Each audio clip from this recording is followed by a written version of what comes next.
অনেক রোগ নাড়াই আমাদের অনেক ব্যাড লাইফস্টাইলের জন্য হয়। আমাদের মধ্যে অনেকেই রাতে খাওয়ার পরে সঙ্গে সঙ্গে শুয়ে পড়ি। এটা হচ্ছে সবচেয়ে বড় রকমের ভুল।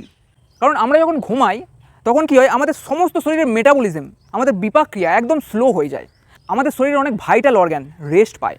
কিন্তু ভেবে দেখো, আমরা খাওয়ার পরেই সঙ্গে সঙ্গে শুয়ে পড়ছি। এর ফলে কী হয়, ঘুমানোর সময় ওই মুহূর্তেও সারা রাত ধরে আমাদের পাচনতন্ত্র খাবার ডাইজেস্ট করতে থাকে। প্রত্যেক দিন, প্রত্যেক সপ্তাহ, প্রত্যেক মাস কারোর এইরকম হ্যাবিট টানা 20 বছর ধরে পাচনতন্ত্র পুরো 24/7 কাজ করছে, যার ফলে রেস্ট পাচ্ছে না, যার ফলে ধীরে ধীরে হজম শক্তি আমাদের কমে যাচ্ছে।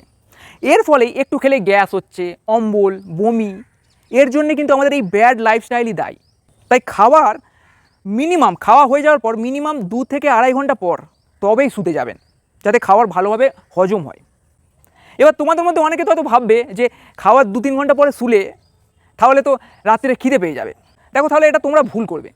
যদি রাতের খাবারে, ডিনারে যদি ফাইবার বেশি করে রাখো, প্রচুর পরিমাণে ভেজিটেবল, শাকসবজি, হোল গ্রেন, এই ধরনের যদি হাই ফাইবার যদি খাবার রাখো, তাহলে রাতে কিন্তু খিদে পাবে না। তুমি যদি ঘুমানোর 3-4 ঘন্টা আগেও যদি খাও, রাতে কিন্তু খিদে পাবে না।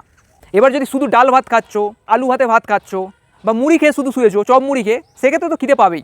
কারণ এই ধরনের খাবার সাধারণত খুবই কম ফাইবার থাকে।